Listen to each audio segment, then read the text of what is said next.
Vendredi matin, en arrivant au travail, vous regardez votre écran et vous réalisez quelque chose d'étrange. Vous avez terminé tout.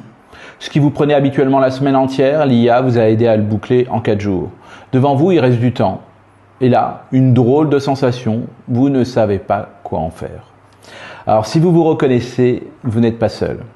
Une étude mondiale du Boston Consulting Group, publiée il y a quelques jours de cela, met un chiffre sur ce que des millions de salariés ressentent déjà. Aujourd'hui, plus de 4 salariés sur 10 récupèrent au moins une journée entière par semaine grâce à l'intelligence artificielle. Une journée sur 5, c'est énorme. Et pourtant, voici le piège. Ce temps gagné, dans la grande majorité des cas, il disparaît.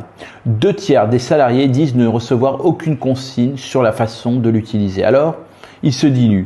Des mails, des réunions, des petites tâches sans intérêt. Vous avez créé de la valeur et elle vous file entre les doigts sans que personne ne s'en aperçoive et surtout pas vous. Alors, je peux vous dire une chose simple. Ne laissez pas faire ça. Parce que ce temps, c'est le vôtre. Et la manière dont vous l'utilisez va décider en grande partie de votre place dans les années qui viennent. L'étude pointe d'ailleurs un paradoxe que vous vivez peut-être. D'un côté, 2/3 des utilisateurs réguliers se disent plus épanouis. L'IA chasse l'ennui, supprime les tâches répétitives, rend le travail plus vivant.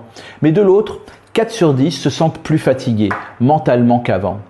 Comment peut-on expliquer cela ?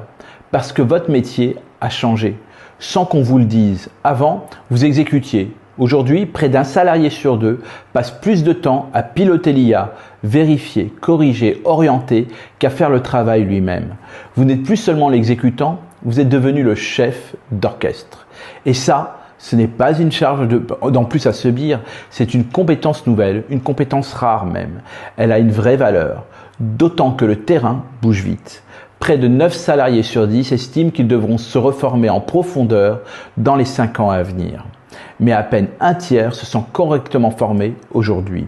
Cet écart, ne le voyez pas comme une menace, voyez-le comme votre marge de manœuvre. Celui qui s'en empare dès maintenant, sans attendre qu'on l'y oblige, prend une longueur d'avance considérable.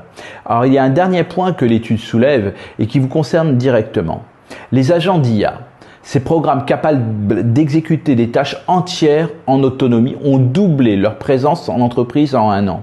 Demain, vous ne travaillerez plus seulement avec un assistant, vous piloterez de véritables équipes mixtes, des humains et des machines.